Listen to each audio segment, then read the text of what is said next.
everybody, welcome to our weekly podcast where we, Dan and I, are talking about our lives and about art and what it is like to be an artist. So what we thought we'd talk about this week is go into a little bit more depth into a couple of pieces, a watercolour painting by Mariana and my last short story, which I touched on last time. So Mariana has had the good fortune of selling this watercolour, which is great. It's called Dinosaur Feelings, and we'll show that on the screen while we talk for a bit. So I've been looking at this painting, which you've produced a couple of weeks ago. It's the first watercolour I believe you've done in quite a long time. You used to be in the Royal Society of Watercolourists, and you won lots of awards for painting watercolours, and you exhibited extensively with your watercolours. This was after you moved from Russia to the UK, and this is the first time you revisited watercolours in quite some time. And it's interesting, so looking at it, and it's got a motif there that's been there as long as I've known you, which is like 20 years now, 21 years. It's always been there. It's this kind of, there's a kind of Gordian knot or a set or system of conduits around which the whole composition is organised.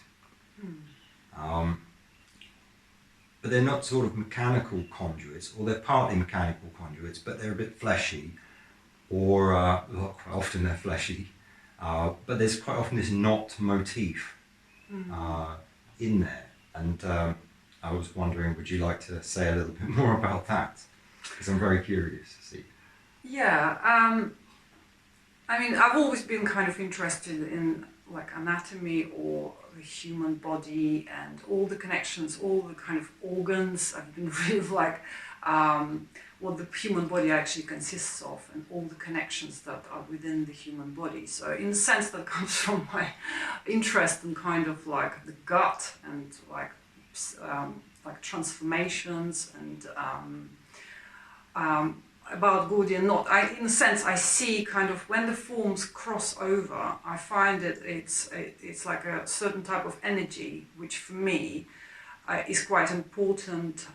When it comes through, I'm trying to work at the moment. I'm trying to work without too much of a kind of pre-planning, or I'm just trying to let the painting or let a few marks to suggest things to me. But quite often, yes, they do suggest kind of perhaps parts of the body, maybe some, like vessels or something. But yes, the energy of crossovers of kind of a form that is very much concentrated in energy in this painting came through quite strongly. You said the gut specifically. Yeah, the gut. The only part of the anatomy you actually mentioned. So the maybe gut, you can say or about that. say a serpent, like the idea of like, the connection for me is like the gut or the serpent. Serpent kind of represents the cyclic nature, and it's kind of like it's an image for, is it like sort of year, month going, round, or a cyclical kind of time. The motif of the serpent biting its own tail. It's a bit like that. So so I'm really, really interested in that, in this kind of like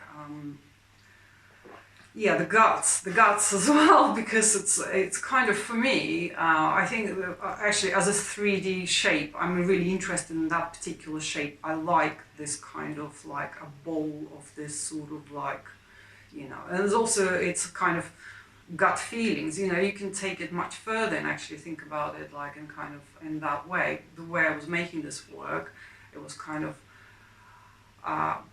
the imagery was more of a gut feeling how it came through, but actually in colors I was going to say something, because since we kind of started the podcast, I was thinking more about this kind of otherness, and I suppose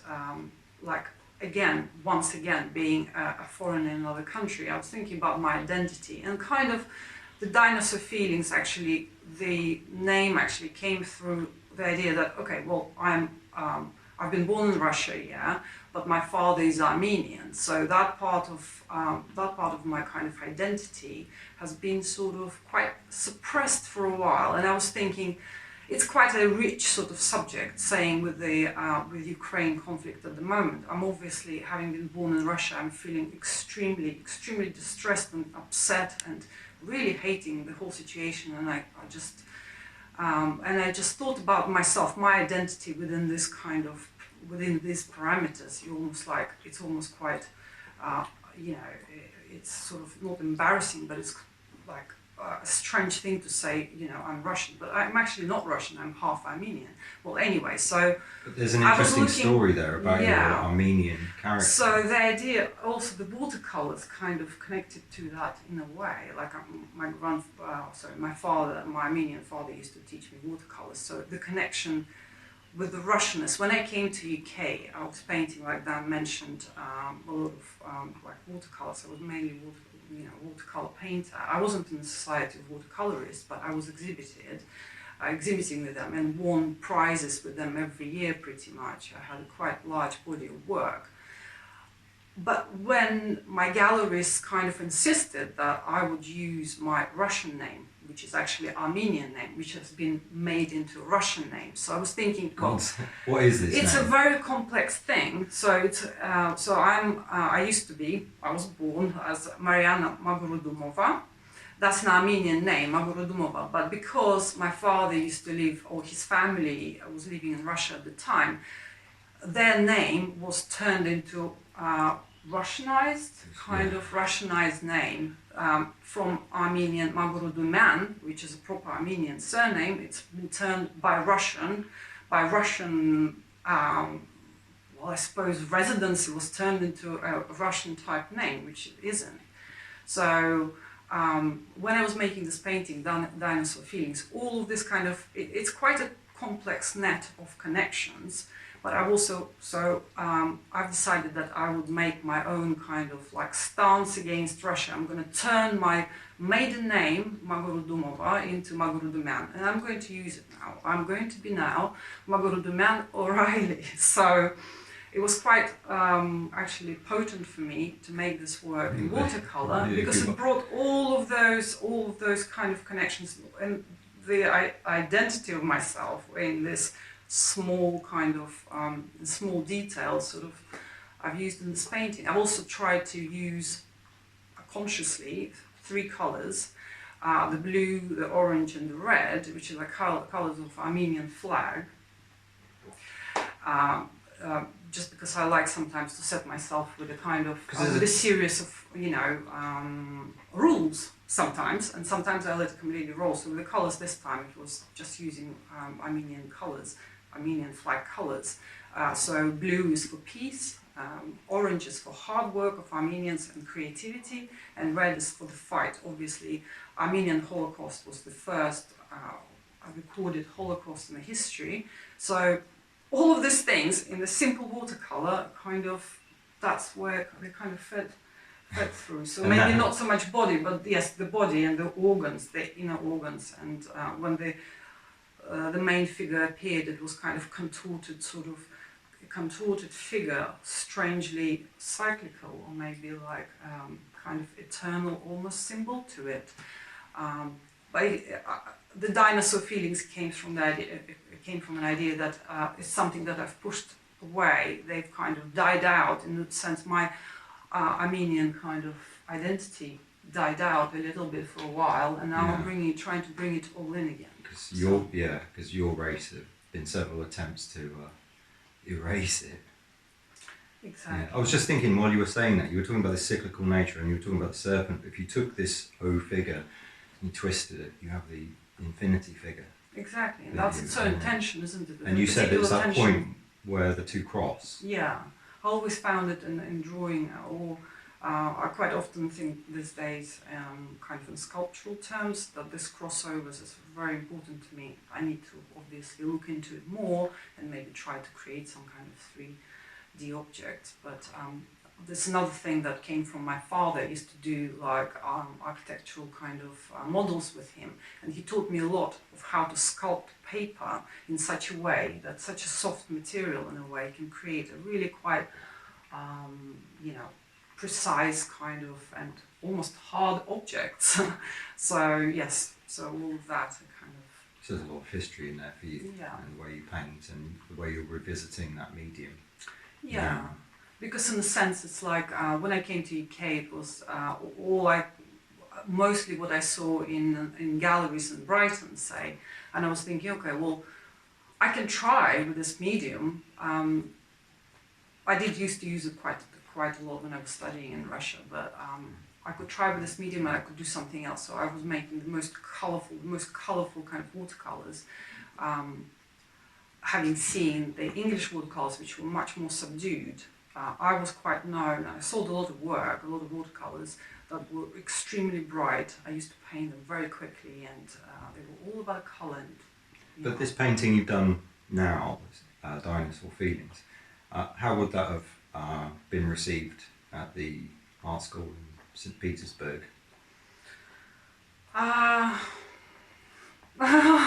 It's hard to say because we were actually not experimenting or not really creating like abstract compositions at all at the time. So it probably would have been dismissed as some kind of a mess.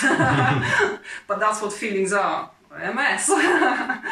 You know, especially today, I don't know, we both felt a little bit like before our active weekend of working. Well, I was going to actually, no, I still wanted to talk about this because there are so many ideas flowing around my mind. And you sold it, which is amazing. But I wanted to talk about the feelings, and it's just something that came up in the conversation. Is obviously there's such an implication of violence in there. Yeah. In the feelings, in the guts, in the painting, in the history.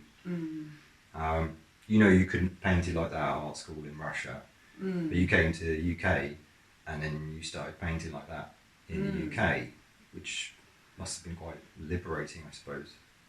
Well, I went through doing watercolors, which were sort of quite popular, I suppose. And when I started studying at the University of Brighton, I sort of completely rejected that. So I've left that alone. I wanted to create something completely abstract. You know, I didn't want actually figurative or any kind of history of landscape or maybe you know, still life. I didn't really want it to be so obvious. It's ironic, though, I was isn't it? completely. It's ironic because the history of abstraction starts in the Soviet Union.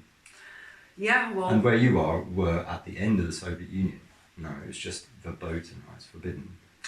Well, because I was also on a more design kind of college, more design course. It was architecture, interior design, so it was a little bit more kind of practical, I suppose. So technique oriented. Technique, yeah. But yeah, totally. There's a great history of abstraction in Russia, but I have to say, when I was in Russia, I wasn't really interested in abstraction all that much. But in the UK, somehow, I've grown to relate to it much better. Well, which influences were the biggest for you then in that field? The field of abstraction. Yeah. I want me to say names. What, in Russian abstraction? No, whatever inspired you when you came to the UK. Because you must have seen a lot more stuff than you were looking at. Well, because I've seen Russian painting in the socialist, realist style, a lot of it, and it's ghastly. Well, I suppose in a sense, like Kandinsky comes to mind, and his kind of use of colour, and he's probably the closest to what I was trying to do, what I was interested in, I suppose. Yeah, I'm quite interested in kind of reducing a lot of ideas into a line. I was really interested about that then. Well, shall we talk about your work? Yeah. Yeah. So I've just read Dan's story, which is called President and Pillow Salesman. And a Pillow Salesman, in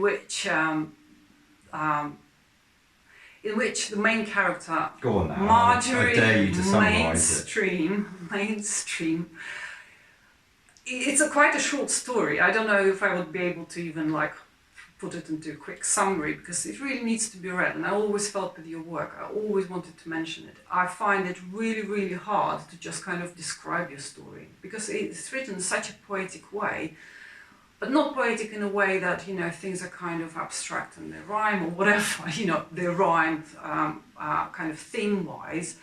What I'm interested in is that each word and each connection, like you can read two words and then they would describe quite a, like they would put such a powerful image in your head. You know, I find that actually each word somehow becomes almost distilled out of hundreds of ideas. Like what we're talking about, the drawing, you know, painting, with your stories.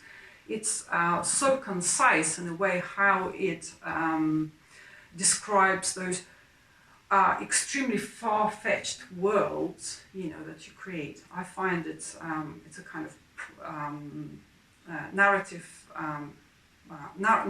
poetry or poetry prose. I don't know, something like that. So the character is for me a fascinating figure, and I can see that, you know, straight away thinking maybe sometimes in the film terms we used to create and make lots of videos. So the character is extremely powerful.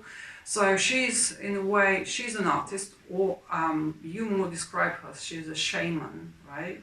Yeah. So she's this kind of character that performs rituals. Rituals are really, really important in quite a lot of kind of in our history, in, you know, in a lot of ways. So she's this kind of shaman that takes, she takes rubbings of basically either social media or of Fox News, conservative media, and turns them into this poetry, which I don't know, I was actually going to ask you. So the story goes that then there are two examples of her poetry of, the way she actually writes it, it's almost like it's a mark making. She's not really, she's like a funnel for this conservative media kind of garbage, almost quite. Well, Fox News is kind of like her cauldron, and she peers into it, and so things leap out, echoes, and so so basically she writes this kind of poetry, and then she performs them. So she's kind of a shamanistic figure that channels through herself this.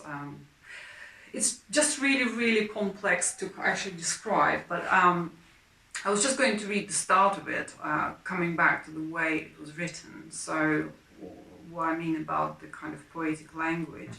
Marjorie Mainstream reaches sideways for her sewing kit on the fireplace stand and removes a spoon of yellow yarn along with a medium-sized needle, eager to repair the damaged tessellations on the headdress before her evening ritual commences. Like everything else in life, Marjorie is completely made up.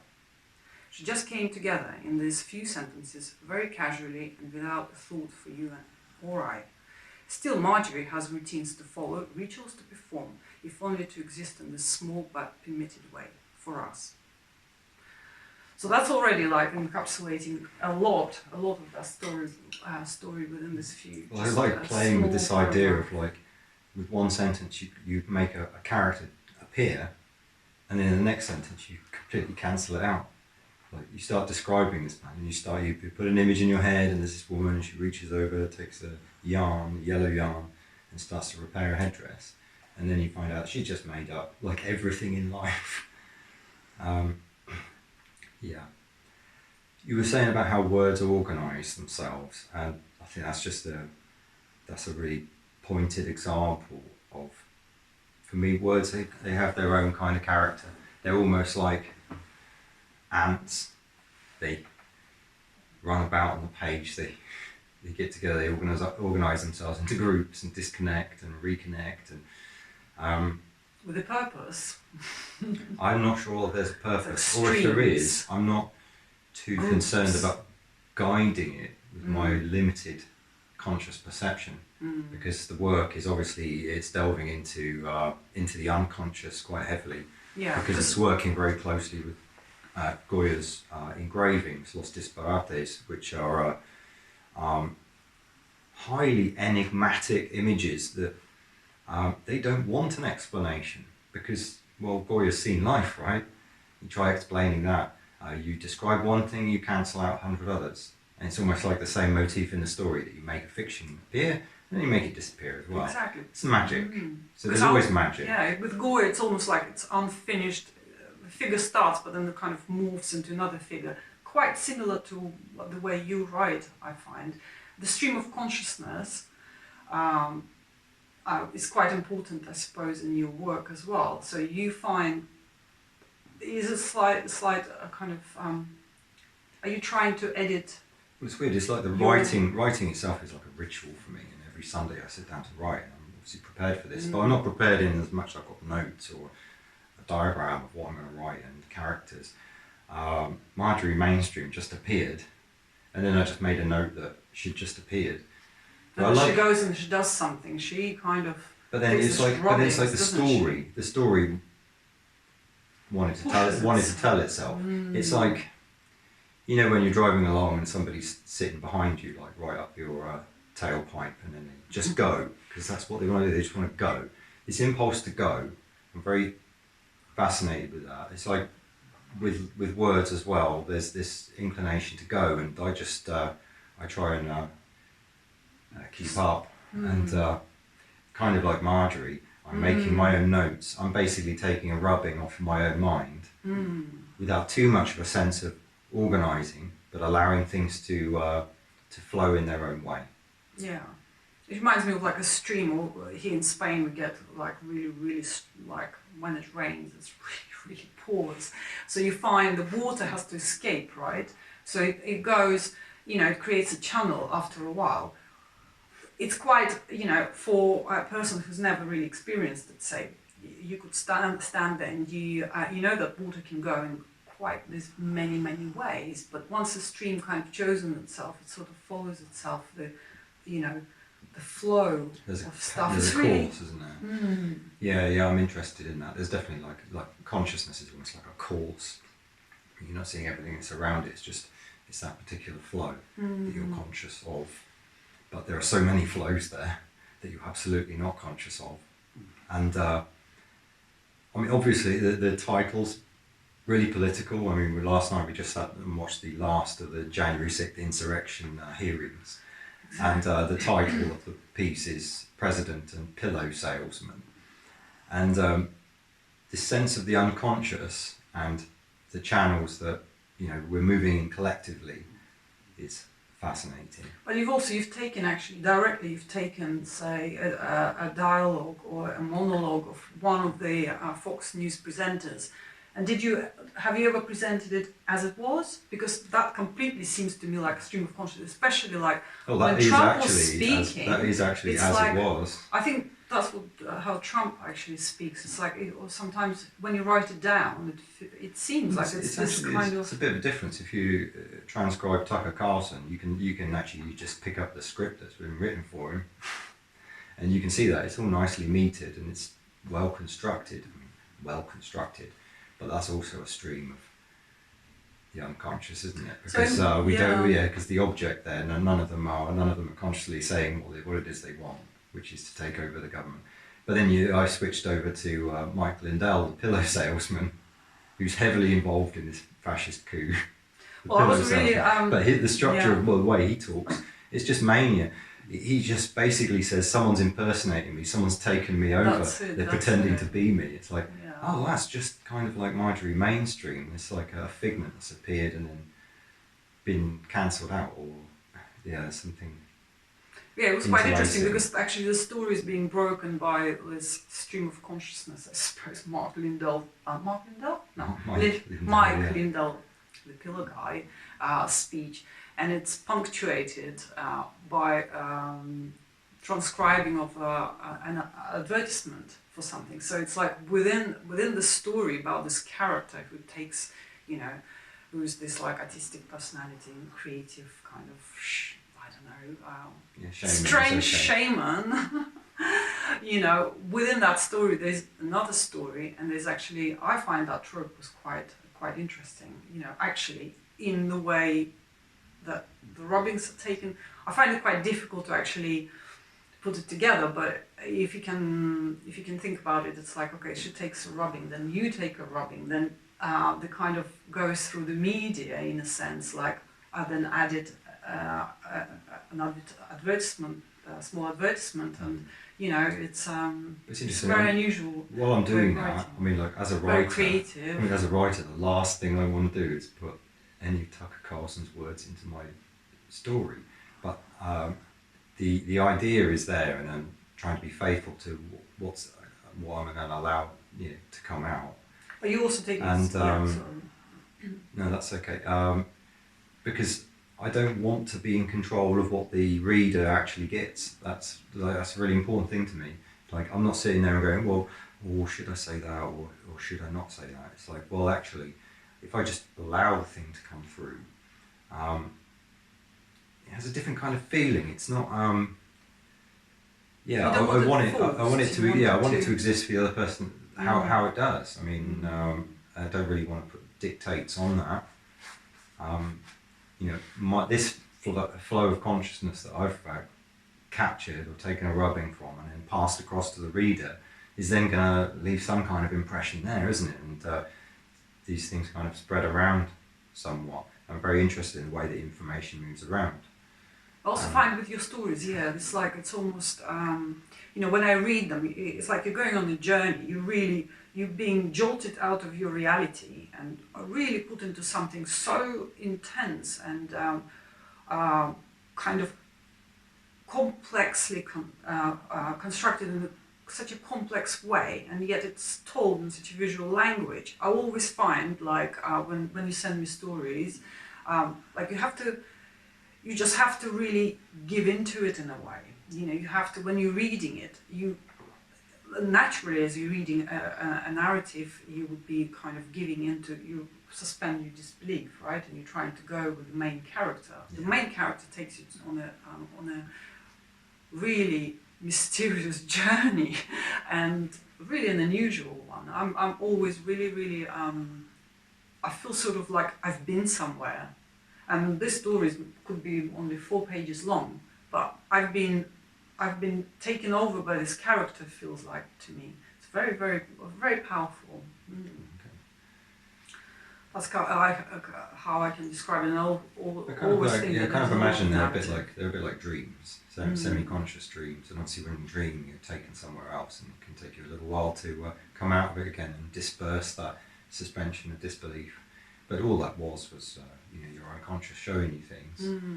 And this process, when I write, it's not exactly the same thing, but I try and draw it across as though it's an analogue of that process, or it's an analogue of digesting news media, or it's an analogue of writing avant-garde poetry, or it's an analogue of